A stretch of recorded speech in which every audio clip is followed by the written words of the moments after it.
How to delete DeepSeek account. Hi everyone, it's Sophia to assist you today. Without any delay, let's jump right in. First, open DeepSeek app and log into your account. Then click on two lines located on top left corner of your screen.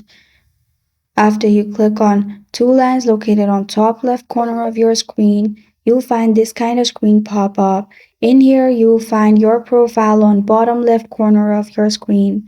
Click on your profile, then you'll find this kind of screen pop up.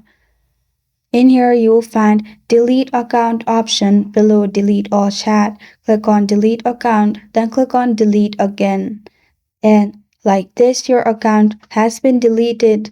This is how to delete DeepSeek account.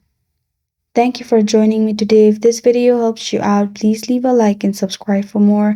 Got a question or want to suggest a topic? Comment below. I'm Sophia signing off. Until next time.